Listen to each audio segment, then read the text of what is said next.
rock and roll royalty. You look the same. You look like an East London badass. You look like you're ready to kick some ass. You do. And I'm sure you could. Yeah? These boots. You and your droogies. Yeah. Remember that? Yeah, of course. That movie? Yeah. That must have affected you. Yeah, Clock Orange, yeah. Because it was like something you could relate to, no? Yeah, it was kind of fantastic. Yeah. What year was that? 69, I think. No, I think early 70s. Oh. I think more like 72. I mean, are you a fan of all Kubrick's movies? A lot of them, yes, yeah.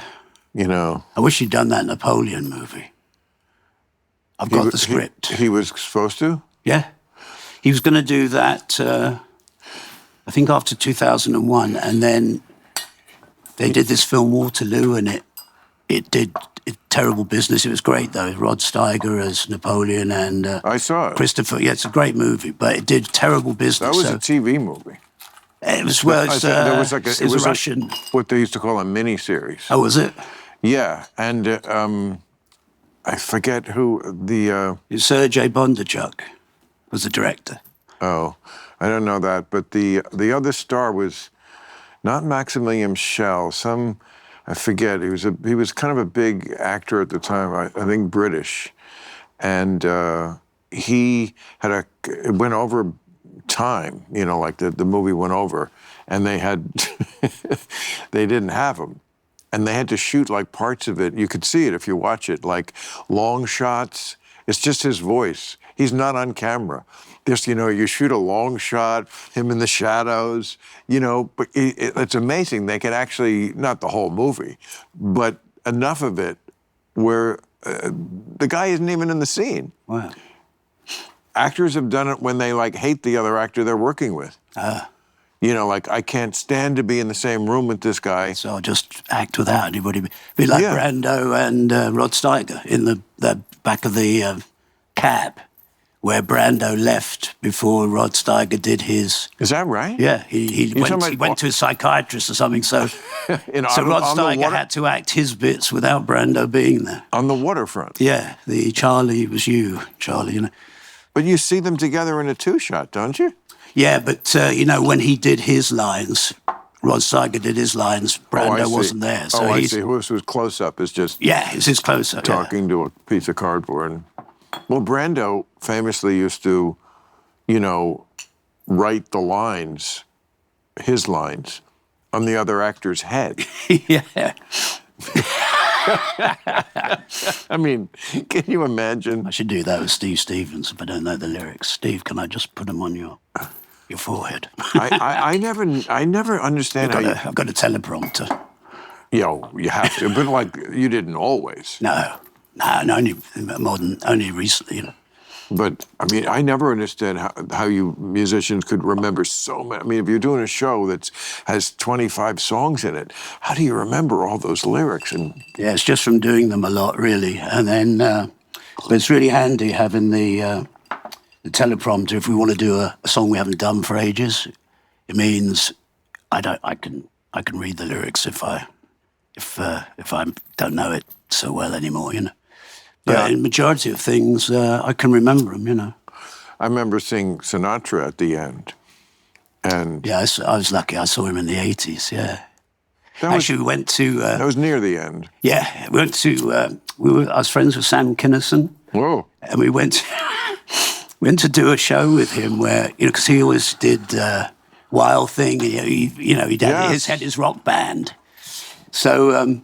he fancied himself a rock star. Yeah, well, he played louder than anybody else's guitar. He was one of the few comedians who did sort of get into that rock star vibe. I mean, Eddie Murphy did it for a minute, Andrew Dice Clay. Yeah. There have been a few who like almost like a rock star, you know, like there's the kind of excitement that music...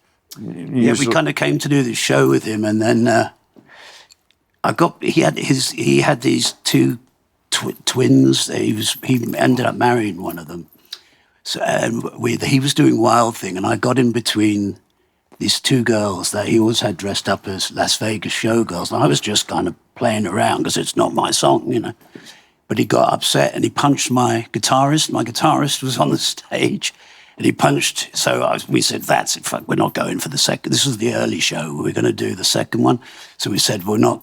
Fuck it. Let's." We even tried to leave Vegas, and then we couldn't leave because it wasn't a plane. So on the way back, we were staying at the Sands, you know. So on the way back, I saw, whoa, Frank Sinatra's playing. Oh, we've got us. So we saw Frank Sinatra instead of doing the show with Sam.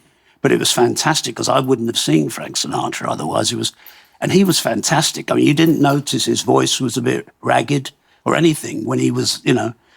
It was kind of fantastic. He had this.